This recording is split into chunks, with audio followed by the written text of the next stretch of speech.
back and directly confronting President Trump. Watch.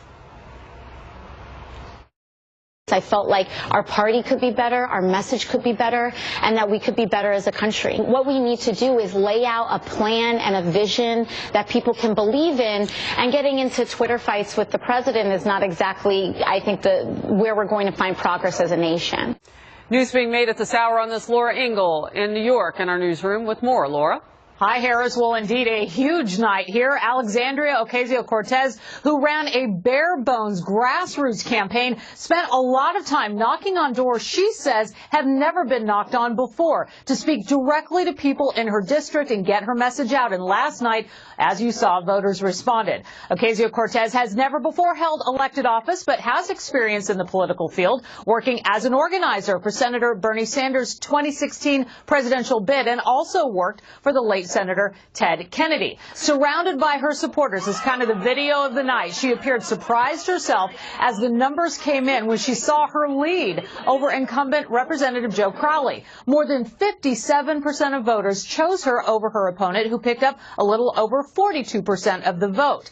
Crowley has been in Congress since 1999, and though a Democrat, had in the past been associated with groups aligned with President Trump and Republicans. The 28-year-old has been taking a victory lap today, making appearances, vowing to bring an urgency to the fight for working families, while also talking about the immigration issue, calling for the end of U.S. Immigration and Customs Enforcement, or ICE. Listen. We are committing human rights abuses on this border and separating children from their families, and that, you know, is part of the structure of the agency. We can replace it, and we can replace it with a humane agency that is directed towards safe passage. Today, Democratic House Minority Leader Nancy Pelosi had this reaction to her win. We are excited about another generation of people coming into the Congress. I am particularly excited that so many women are running across the country. Ocasio-Cortez faces Republican Anthony Pappas in the November midterms. If she wins, she could become the youngest woman ever elected to a congressional seat. Harris? Laura, always great to see you. Thank you very Thanks much. for having me. A wow from Melissa Francis and glee from Josh Holmes. Why are you so gleeful? Well, welcome to today's Democratic Party. This is the one that party leaders have worked overtime to try to conceal from the American public for the last several years. There is no question that all of the energy, and we saw this in the Maxine Waters controversy that's come up lately, all of the energy in the Democratic Party is in a socialist, open borders, far outside the mainstream ideology that is galvanizing voters and winning these primaries. And, you know, we look back on, like, for example, Eric Cantor's loss in the Republican primary back in 2012, and how that sort of shaped, or 2014, I'm sorry, and how that sort of shaped Republican politics. Well, this is every bit as big in Democratic politics, if not bigger, because she was, you know, this defeat is just rocking Democratic circles. Yeah, it's an interesting comparison that's being made. Yeah. Marie? It's interesting. Joe Crowley is someone I really supported. I thought he should be the next speaker if the Democrats take the House. But the first rule of politics is you have to keep your job. And he clearly did not take this race seriously enough. He skipped 2 debates with her. He sent a surrogate, a young Latina surrogate, to debate her in one, which is not good. And look, I think he was focused more on the leadership race he was about to enter into and did not focus on this race. I'll push back on Josh a little bit. This is a very liberal district. This is not the kind of candidates we're running in the Midwest, where I'm from, or in the South. This is not the Democratic Party across the country. But in this district, look, you cannot take your seats for granted, and the base is fired up in places like New York. Well, 10 things stand out to me, and all of them are the terms that he served. I think a big issue, too, is just a sea change inside the party among people who want something different. And younger. I don't like that she's younger is different when it comes to this, although he's only 56. He is not in that upper crust of leadership in its 70s. He was the next generation. Yeah. Well, I would say I am alarmed at the idea that we have a socialist now who has been elected openly, but I am happy about the idea that whether you're a Republican or a Democrat, being in Congress should not be a career. It should be a short-term thing. Clearly, the seat was taken for granted. He wasn't in the district working on the ground. She put in the work. She ran a grassroots campaign. She didn't take any vote for granted, and she worked and worked and worked and laid out a platform. What does this tell Republicans now about running? Well, that it's about personality and energy. I mean, she had a lot of energy. She had a lot of personality. She went out and knocked on the doors and she connected with people. And it just means that is what's driving a lot of these races. The night was also a big success for President Trump. Two candidates strongly supported by the president won their primaries. Governor Henry McMaster declaring victory in a runoff in South Carolina, and incumbent Congressman Dan Donovan securing the GOP nomination in New York. President Trump tweeting, "Congratulations to the two candidates," quote, "Congratulations to Governor Henry McMaster on your big election win. South Carolina loves you. We are all proud of you and Peggy." And this quote, "Tremendous win for Congressman Dan Donovan. You showed great courage in a tough race. New York and my many friends of Staten Island have elected someone they have always been very proud of. Congratulations." And Mitt Romney easily securing the Republican nomination for the Senate in Utah after tamping down his criticism of the president. Many say that was a winning strategy for the former Massachusetts governor. The president posting to Twitter, quote, "Big and conclusive win by Mitt Romney. Congratulations. I look forward to working together. There is so much good to do. A great and loving family will be coming to D.C." And today, President Trump heads to North Dakota to stump for Republican Congressman Kevin Cramer, who is challenging incumbent Democrat Senator Heidi Heitkamp in November. And Josh, I'll go to you. It's interesting. President Trump, the Democrats had counted on him to be an albatross around the necks of Republicans. That doesn't appear to be the case. No, ma'am. What's interesting, the president is clearly the most powerful force in politics here. And whether you're a Democrat or Republican, you have to admit that.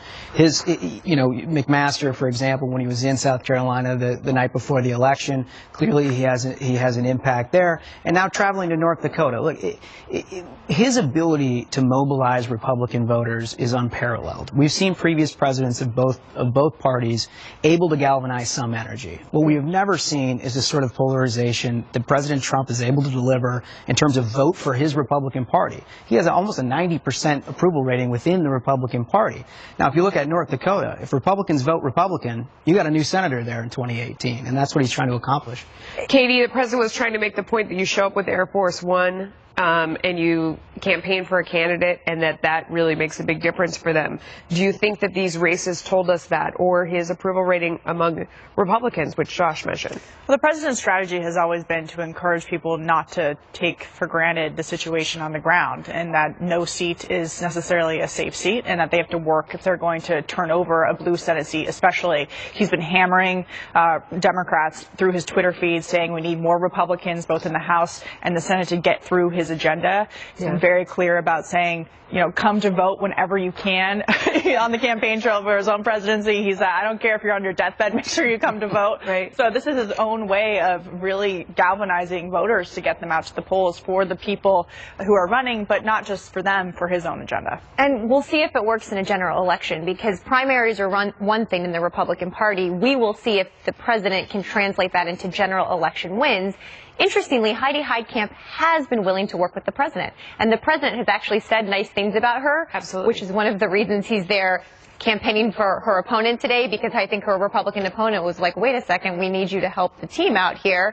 So this will be interesting. Heidi Heitkamp is one of these senators who's been willing to cross the aisle to work with the president. She's pretty well liked back home. This will be an interesting race to watch. Yeah, I mean, I think clearly the president would prefer somebody who's with him 95% of the time instead of 45% of the time, which is why he's there. But, we'll see if it works. In a general election, you got to remember the states that are up, right? When you look at Montana, you look at, Indiana, West Virginia, Missouri, North Dakota, all of these states have one thing in common, and that's that President Trump carried them by double digits in 2016. Okay. So we are awaiting remarks from National Security Advisor John Bolton in Moscow after his meeting with Vladimir Putin to discuss a summit between President Trump and the Russian leader. We're going to bring you that live just as soon as it happens. Plus, a big day on Capitol Hill as anti-Trump FBI agent Peter Strzok takes questions from the House Judiciary Committee whether lawmakers will get clarity on the bias inside the Bureau and how it could impact the Russia investigation going forward. Peter Strzok is at the center of a great deal of controversy, with his bias reflected in the texts that he exchanged with Lisa Page, another FBI employee, are just absolutely stunning.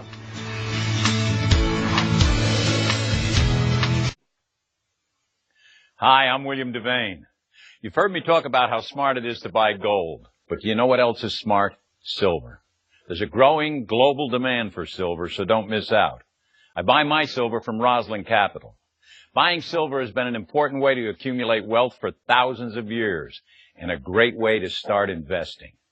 There are silver coins, silver bars, and even full bags of silver, and Roslyn has them all. And with Roslyn, the auditorium there. And they'll be talking about those issues for the next generation. Now, interesting timing, because we were talking about the Democrats, socialists winning in a primary against longtime 10-term Congressman of New York, Joe Crowley, and the conversation about the younger generation that's being had across the political aisle because of that stunning upset last night. But now, the president taking the mantle with the millennials and Generation Z, going to talk about that. Now, there's some other things going on, potentially a summit with Moscow and Putin. So with that, we're also expecting to hear from Ambassador and now National Advisor to the President, John Bolton, coming up now. He has just met with President Putin of Russia.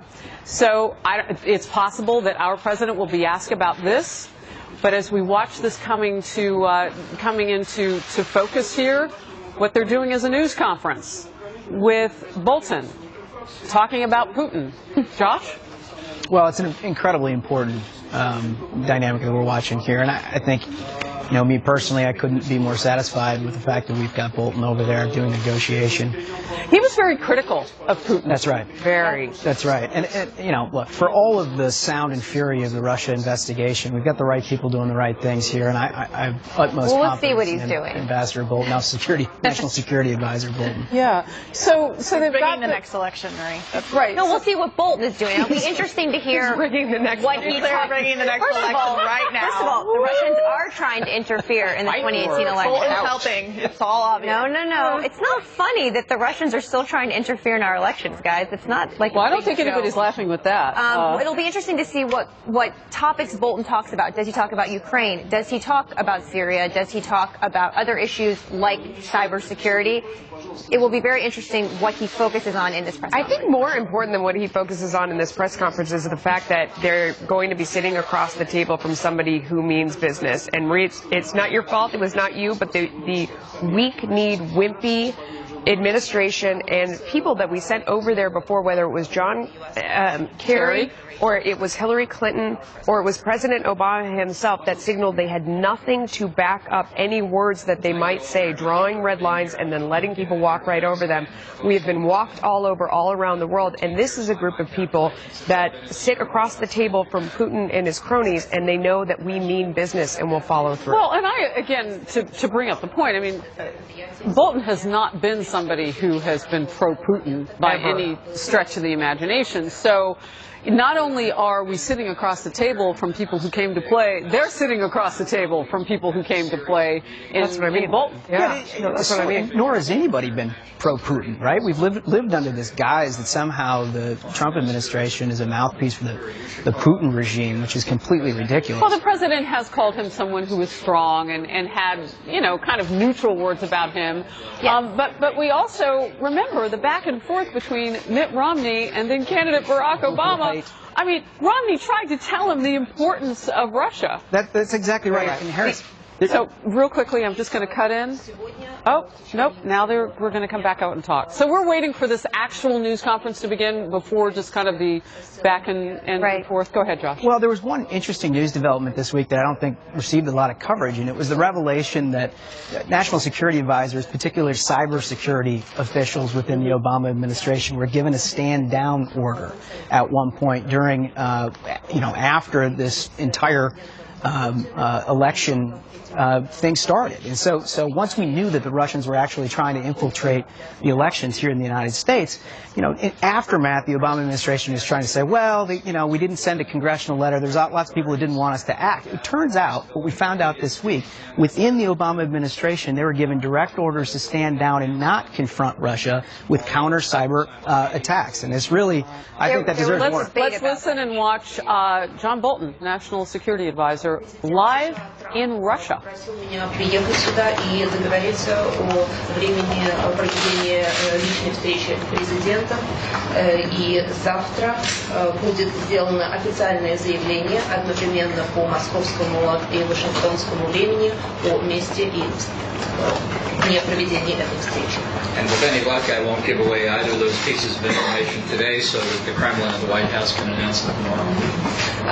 И если мне очень повезет, я очень постараюсь, я сумею не разгласить эту информацию сегодня здесь, с тем, чтобы завтра Кремль, я очень постараюсь, я сумею не разгласить эту информацию сегодня здесь, с тем, чтобы завтра Кремль и Белый дом одновременно сделали это заявление. I should also say I was pleased to be able to meet with Mr. Gianni Infantino. So the National Security Advisor, John Bolton, we're kind of playing, and there's a slight delay, too, between the translation and the question. But the important nugget that you just heard there from Bolton was that there will be an announcement of a summit between the United States and Moscow tomorrow. He's confirming that. He said he doesn't want to step on what the White House wants to announce in terms of location and exact time and all of that, those details. He said he doesn't want to step on that. You heard a follow-up question in Russian, which we were trying to kind of listen to, but it's difficult to kind of go back and forth. He said, so summit, yes, details tomorrow. So we're watching for that. The National Security Advisor in Moscow meeting with Putin, and now this news conference to tell us, A, about that meeting, but the most important nugget about it is that our two countries are going to have a summit. This is huge news. It's breaking on Outnumbered. We're bringing it to you. Now, the primary shocker, rocking Capitol Hill, which I said the president might even speak at. We don't know atop his remarks. As he meets live in the White House now, we've got a crew there.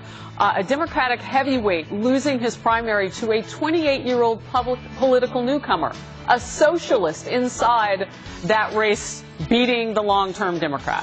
What this means for Democrats and what this could say about the critical midterms and what it means for strategy for Republicans. Stay close.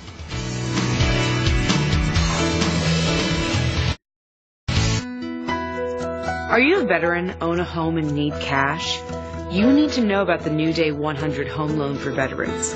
It lets you borrow up to 100% of your home's value, not just 80%. And that can mean a lot more money for you and your family. With our military service veteran Democrat Eric Swalwell, who at the age of 37 is a spring chicken in comparison, and co-chairs his party policy committee, looking at the positives in Crowley's crushing defeat. I don't think they should be nervous, and I think they have invited me to the table. I sit at the leadership table. John, I'm the youngest one on the team. I think we need more people now at that table, and that's happening.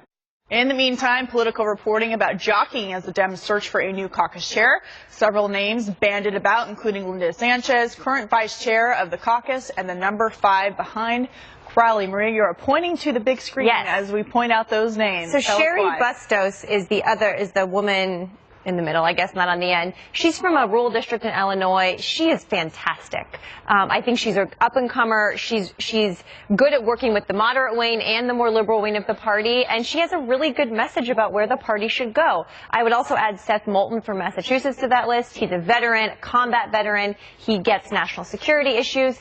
So look, Joe Crowley, I really like. I wish he would have been the next speaker. Unfortunately, that's not to be.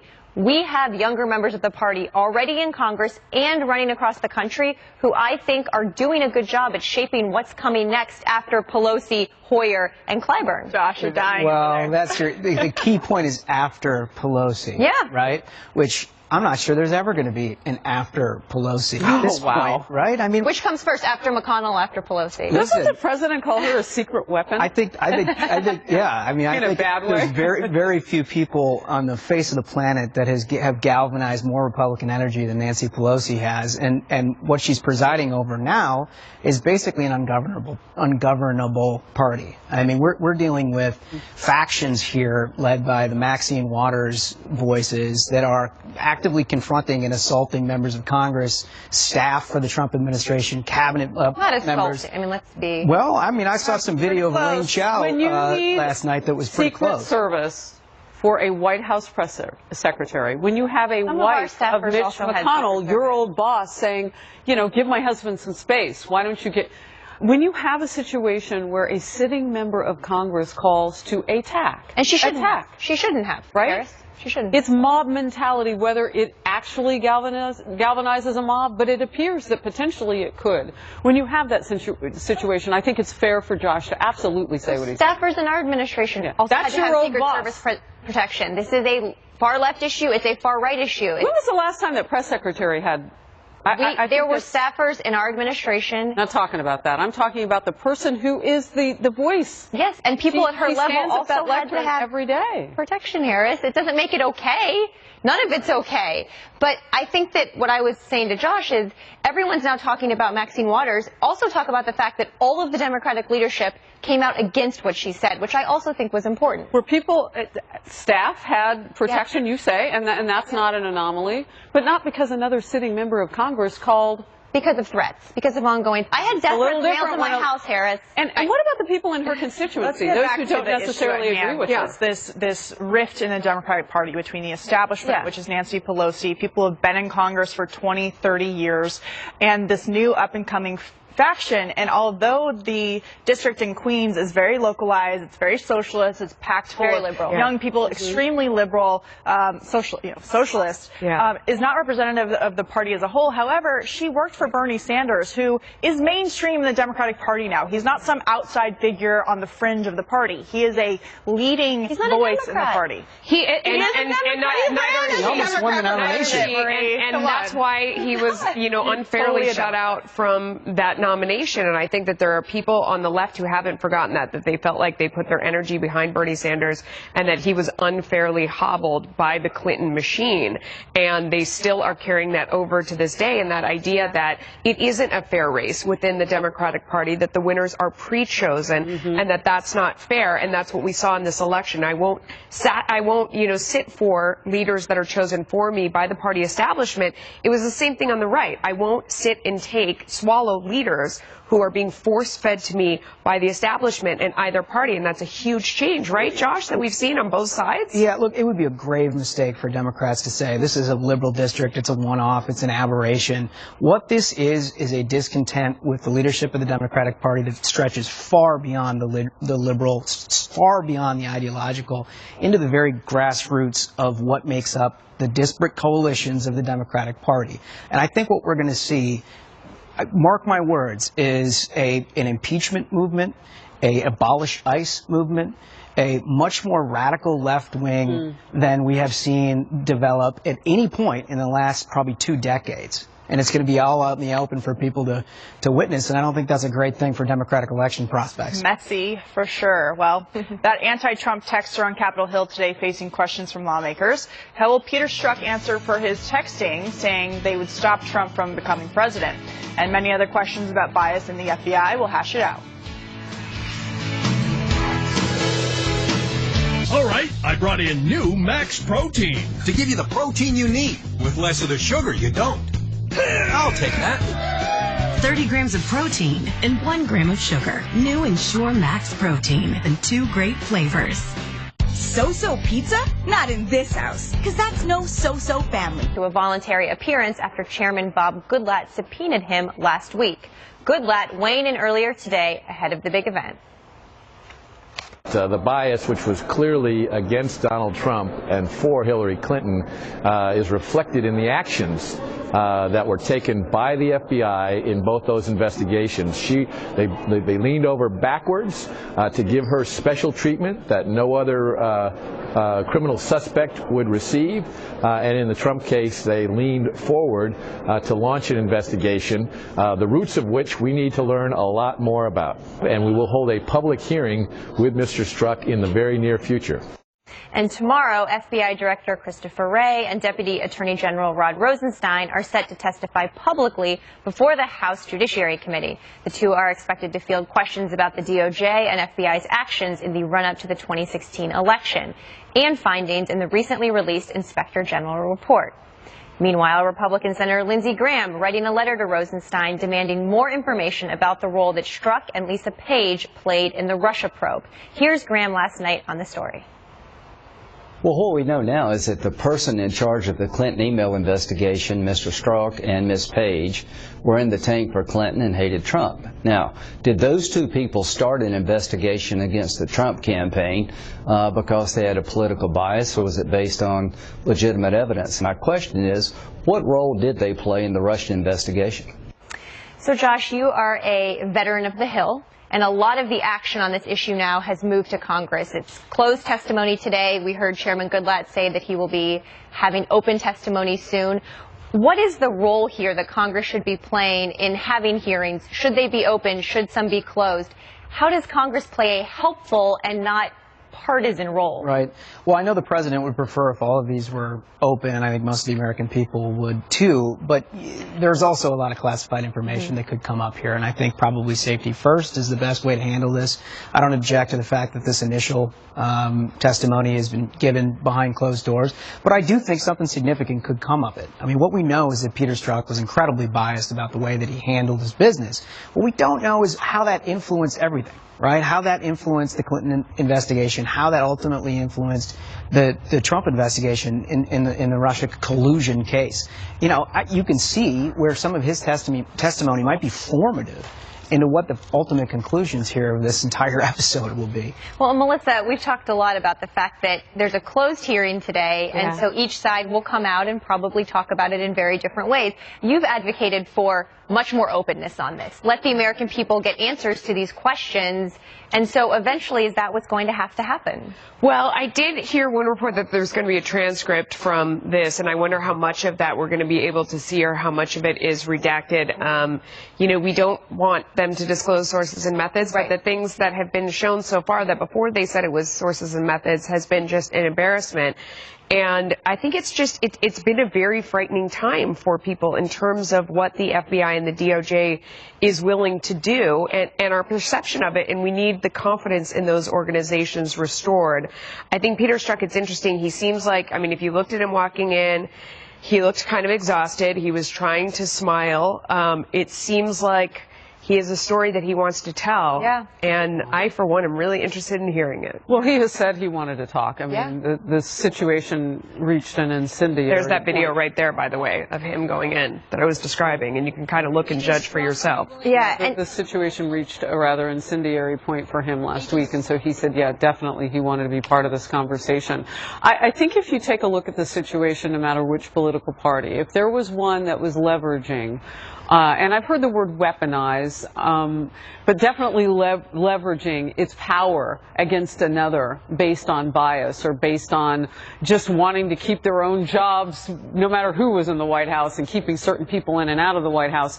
I still critically want to know what the plan was for Peter Strzok and Lisa Page to keep this president out of the White House. Was it a wider plan? They mentioned their boss, Andrew McCabe, the former FBI deputy director. Who at the agency knew about this plan? Was it just two lovers trying to out-text each other and impress each other? What if that was it? Well, I don't know. I'm asking questions. So was it any of these things? But I think we do need to know that. And every political party, since there seems to be socialism in the room now, too, with last night's win among the Democratic Party. But with every we should be thirsty, hungry to know how you can leverage these agencies, the DOJ or the FBI. And to figure out what the punishment will be, the accountability will be, once we find out whether or not that's truly what happened. But right now, it's dirty. Yeah. And one thing is for sure, a lot of stuff leaked, so we don't know what we'll find out. Well, and to pick up on that point of wanting to know everything, we're talking about Peter Strzok, that's our focus, but Rod Rosenstein is going to get a grilling, too, about how the Justice Department, in Congress's opinion, has not been forthcoming with information. They're going to be asked, he's going to be asked all kinds of questions about what he signed off on, what he did not sign off on, what he knows about the special counsel investigation, whether he should recuse himself based on somewhat of a conflict of interest with the special counsel investigation, considering he advocated or at least approved of the firing of James Comey, which prompted the special counsel investigation. So there are all kinds of questions also for Rod Rosenstein, who is now in charge of that investigation moving forward. All right, let's do some breaking news right now. We knew that this was coming together. Fox News is working to confirm, but so far TMZ and the Associated Press and others are reporting that Joe Jackson has died, the patriarch of the Jackson family, originally the Jackson Five, has passed away. There are reports that family sources are saying that he passed away at 3:30 this morning in Los Angeles. TMZ broke the story that Joe Jackson was hospitalized earlier this month with terminal cancer. His family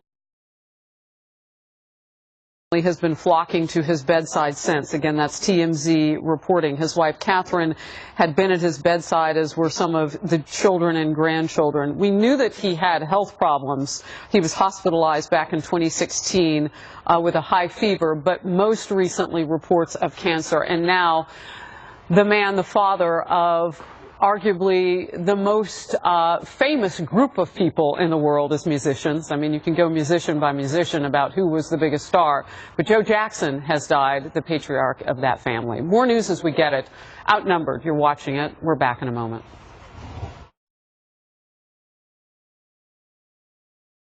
You did it. You were disciplined. You saved your money and you have a retirement nest egg. But what do you do now? It doesn't have to be complicated. The smart investor has their money protected against market losses. Up with the market and never down. Forwards with their money, never backwards. And it's simple. Sound attractive? Get your investor's kit and I'll explain on the DVD exactly how it works and you decide if it's right for you. Get your investor's kit. Call 800-557-7379 or tyjyoung.net.